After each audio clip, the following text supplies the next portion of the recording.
नमस्कार, मैं हूं नारायण शर्मा और आप देख रहे हैं AINS न्यूज 24 चैनल। अब खबरें विस्तार से। उड़ीसा प्रांत में हुई भीषण रेल दुर्घटना को लेकर छत्तीसगढ़ के मुख्यमंत्री भूपेश बघेल ने दुख प्रकट किया। उन्होंने कहा कि भारत के इतिहास में यह पहली इतनी बड़ी रेल दुर्घटना होगी जिसमें सैकड़ों लोगों की मृत्यु हो गई। मुख्यमंत्री ने बताया कि उन्होंने उड़ीसा के मुख्यमंत्री से भी फोन पर बात की और यथासंभव सहयोग को लेकर उनसे चर्चा की। उड़ीसा में जो ट्रेन दुर्घटना हुई और 3 ट्रेन एक साथ टकराई और संभवतः देश के इतिहास में इतना बड़ा हादसा पहले कभी नहीं हुआ था और जिसमें सैकड़ों लोग जिसे प्रभावित हुए। 280 से अधिक लोगों की मौतें हो गई, 900 लोग घायल हैं और मैं मृतक परिवार को श्रद्धांजलि अर्पित करता हूं और जो घायल मुझे जल्दी स्वस्थ होने की कामना करता हूं। उड़ीसा के मुख्यमंत्री से मेरी बात हुई और मैंने कहा कि छत्तीसगढ़ सरकार इस दुर्घटना में जो भी सहयोग उड़ीसा गवर्नमेंट को चाहिए हम लोग देने के तैयार हैं और उन्होंने कहा कि धन्यवाद भी दिया और सहयोग को एक भावना व्यक्त की उससे और साथ ही आवश्यकता पड़ी तो उन्होंने सहयोग लेने की बात की। भगवान जगन्नाथ 4 जून को स्नान करेंगे। द्वादश यात्राओं में से एक स्नान यात्रा देवी शीतला के सामने होने वाले सूनाकू कूप से 108 कलशों के अभिमंत्रित जल से विधि अनुसार संपन्न होगा। ये जानकारी राजधानी के जगन्नाथ मंदिर के प्रमुख पुरंदर मिश्रा ने दी। उन्होंने बताया कि इस स्नान के बाद भगवान बीमार पड़ जाते हैं, फिर वे 15 दिन बाद स्वस्थ होकर 20 जून को रथ में सवार होकर अपनी मौसी के घर प्रस्थान करेंगे। इस दिन को रथ द्वितीया भी कहा जाता है। कल स्नान पूर्णिमा है। ज्येष्ठ पूर्णिमा को भगवान स्नान करते हैं, उसको स्नान यात्रा कहते हैं। कल भगवान अत्यधिक स्नान करने के बाद बीमार पड़ जाएंगे और लगभग 15 दिन तक बीमार रहने के बाद 19 तारीख को नेत्र उत्सव कार्यक्रम है, उस दिन स्वस्थ होंगे और 20 तारीख रथ द्वितीया है, जिस दिन वो अपने मौसी के घर रथ में विराजमान होकर के जाएंगे। कल 108 घड़े की जल से गंगा जल मिश्रित, सुगंधित द्रव्य मिश्रित, अष्टगंध मिश्रित पंचामृत से भगवान का स्नान होगा। राजधानी रायपुर में युवा कांग्रेसियों की कार्यशाला में मुख्यमंत्री ने कहा कि युवाओं को अपनी पार्टी के योगदान, नेताओं के बलिदान और अपनी सरकार की उपलब्धियों की जानकारी होना आवश्यक है, तभी वे भ्रामक जानकारी का खंडन कर पाएंगे। मुख्यमंत्री ने कहा कि आजकल सोशल मीडिया में छवि बनाने का काम नहीं होता, लेकिन छवि बिगाड़ने का काम बड़ी तेजी से होता है। सोशल मीडिया आजकल किसी छवि बनाता नहीं, लेकिन छवि बिगाड़ने का काम बहुत तेजी से होता है। उस समय सचेत रहने की ज़रूरत है और सचेत तब रह सकते हैं जब आप कांग्रेस के इतिहास जानेंगे, कांग्रेस के नेताओं के योगदान जानेंगे, यूपीए सरकार की उपलब्धि है, अभी वर्तमान में छत्तीसगढ़ सरकार के जो उपलब्धियां हैं उसे आप जानेंगे, उसका अध्ययन आपको होगा तो आप जवाब दे पाएंगे। तो आज बहुत ज़रूरी है कि भ्रामक जो सूचनाएँ हैं उसका खंडन होना ज़रूरी है और अपनी उपलब्धियों के, अपने जो योजनाएँ हैं उसकी जानकारी, अपने जो रणनीति है, अपने विचारधारा है उसके बारे में ज़्यादा से ज़्यादा लोगों को मैसेज भेजना चाहिए। छत्तीसगढ़ के धरसींवा विधानसभा क्षेत्र में भारतीय जनता पार्टी के सोहन धीवर ने मछुआ समाज से चुनाव में प्रतिनिधित्व की मांग की है। इसे लेकर धरसींवा के बहुरही धाम में मछुआ समाज की एक बैठक की गई, जिसमें आगामी चुनाव में प्रतिनिधित्व की मांग उठाई गई। सोहन धीवर ने बताया कि पूरे प्रदेश में मछुआ समाज के 2,30,000 मतदाता हैं, जिसमें धरसींवा में ही 45,000 हैं। अतः इतनी बड़ी संख्या को देखते हुए प्रतिनिधित्व देना चाहिए कि हमारे मछुआरा भाई हैं उनको आगामी विधानसभा चुनाव के लिए एक कैसा रूपरेखा तैयार किया जाए। हम लोग भी बहुत जनसंख्या में हमारे प्रदेश में हैं मछुआरा भाई, जिसमें 7 जाति आते हैं और वैसे ही धरसींवा में हमारे बहुत बहुल है, तो उस हिसाब से हम लोग भी सोचे हैं कि हम लोग को भी टिकट दिया जाए। आज मछुआरा समाज हमारे प्रदेश में बहुत बहुल है क्षेत्र में, जैसे कि 90 विधानसभा है तो 10 विधानसभा छोड़ के बाकी 80 विधानसभा में कहीं 4000, 5000, कईयों में तो 40-35 ऐसे है। तो हमारा भी अधिकार बनता है और उसी के लिए मेन उद्देश्य से हम लोग आज इकट्ठा हुए थे।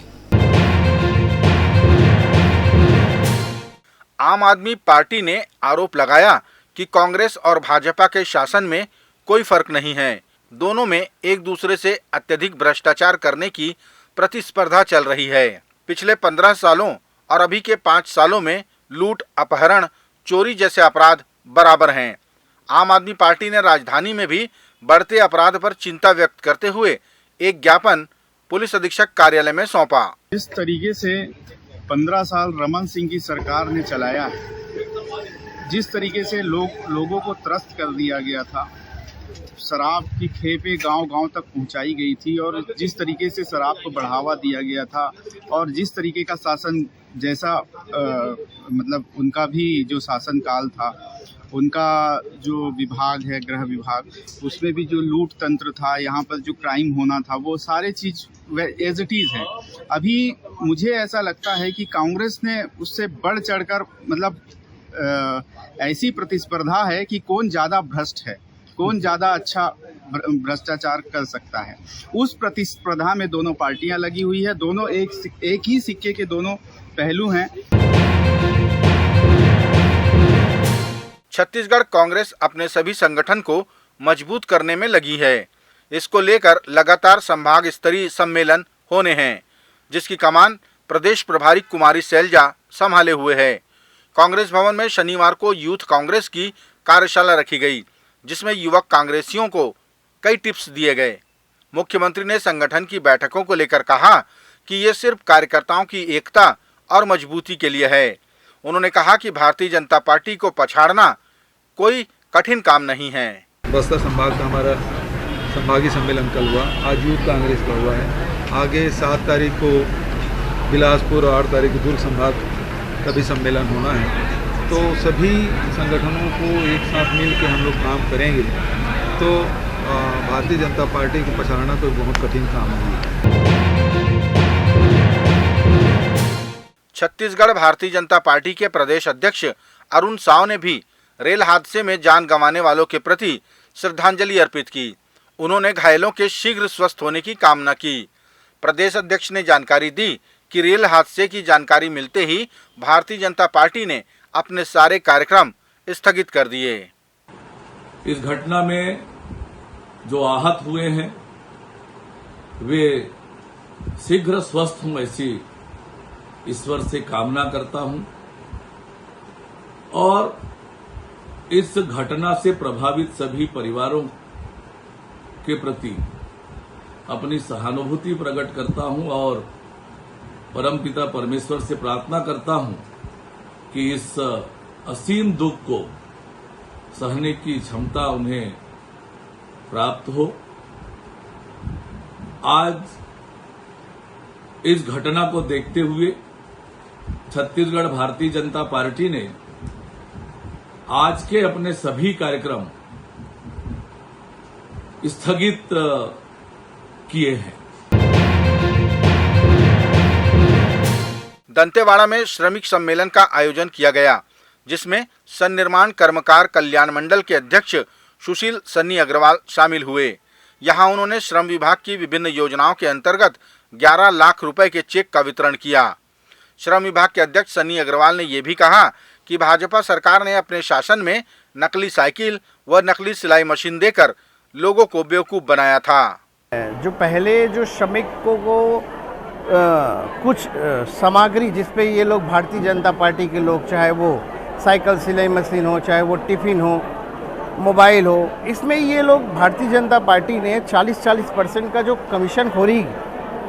देखिए, आज माननीय मुख्यमंत्री जी जब से भूपेश बघेल जी की सरकार आई है, इसमें विभाग में पहले 11 योजनाएं चलती थी, आज 32-29 योजनाएं चल रही हैं और हमारे जो 2-3 योजनाएं और भी हैं वो भी जल्द से जल्द लागू हो जा रही हैं। यानी इस विभाग में जब से माननीय मुख्यमंत्री जी ने सरकार, हमारी भूपेश बघेल जी की सरकार आई है, सभी योजनाएं डीबीटी डायरेक्ट श्रमिकों को बैंक के खाते में पैसा दी जाएगी। अभी आपने देखा है कि जो साइकिल सिलाई मशीन जो पहले ये लोग बांट के कमीशन खोरी का खेल करते थे, आज हमारे माननीय मुख्यमंत्री जी ने सीधे अकाउंट में पैसा दे रहे हैं। वो श्रमिक जो अपने पसंद से सामग्री ले सके, अपने पसंद से खर्च कर सके।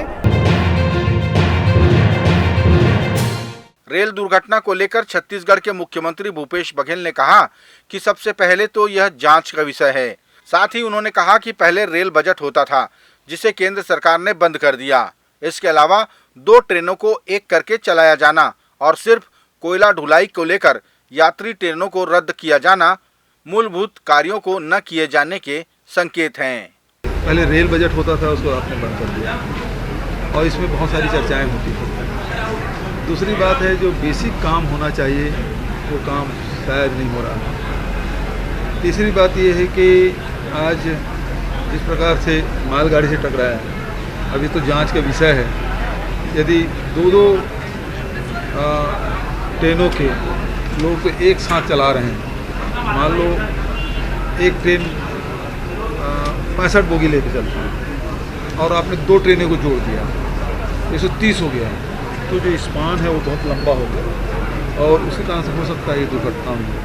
ये तो जांच का विषय है, लेकिन जिस प्रकार से हम लोग तो छत्तीसगढ़ के लोग हैं, इसको देख भी रहे हैं कि कितनी ट्रेनें बंद हुई, केवल मालगाड़ी को निकालने के लिए यात्री ट्रेनें बंद की गई और केवल अब ये है कि ऑर्नामेंटल ही सजावटी कार्य इन वर्षों में देखने को मिल रहा है। जो मूलभूत काम है वो हो नहीं रहा है। हो सकता है इसके कारण से दुर्घटना हो, क्योंकि अब मैं तो वहाँ गया नहीं हूँ, देखा भी नहीं हूँ, तो मैं बोल नहीं सकता। आगामी 14 जून को विश्व रक्तदान दिवस के अवसर पर दंतेवाड़ा जिला चिकित्सालय में महारक्तदान शिविर का आयोजन किया जाएगा। जिला चिकित्सालय के CMHO संजय बसाक ने अपील की है कि रक्तदान महादान है, अतः इसमें बड़ी संख्या में भाग लेकर इस रक्तदान शिविर को सफल बनाएं। जनता से ये अपील करना चाहते हैं कि इस रक्तदान दिवस को बृहद रूप में मनाया जाए और बृहद रूप में इसका प्रचार प्रसार हो। इसके लिए हम सर्व समाज के लोगों से अपील करते हैं, आदिवासी समाज के लोगों से अपील करते हैं, स्कूली छात्र छात्राएँ, NSS के छात्र, NCC के छात्र, CRPF के जवान और ये फॉरेस्ट वन मंडलाधिकारी के अधीनस्थ कर्मचारी, जो भी बृहद और शिक्षक से अनुरोध करते हैं कि जो भी अपना स्वेच्छा से रक्तदान करना चाहे इस शिविर में आए। उनका हम तहे दिल से स्वागत करते हैं और आसपास दंतेवाड़ा जिले के दूसरे लोगों को भी प्रेरित करें, चाहे उसमें से पुरुष महिला सभी, जो कि 16 वर्ष से ऊपर और 50 वर्ष के करीब होना चाहिए और उनका स्वास्थ्य की दृष्टि से स्वास्थ्य थोड़ा उत्तम होना चाहिए। उनका हम रक्तदान दिवस पर सम्मान करते हैं और उनके सहयोग की हम दिल से सराहना करते हैं। तो ये थे आज के प्रमुख समाचार। आप देख रहे थे AINS न्यूज़ 24 यूट्यूब चैनल। कल फिर मिलेंगे ताज़ा तरीन समाचारों के साथ। तब तक रोजाना की खबरों के लिए आप हमारे लोकप्रिय यूट्यूब चैनल AINS न्यूज़ 24 को सब्सक्राइब, लाइक और शेयर करना ना भूलें। नमस्कार।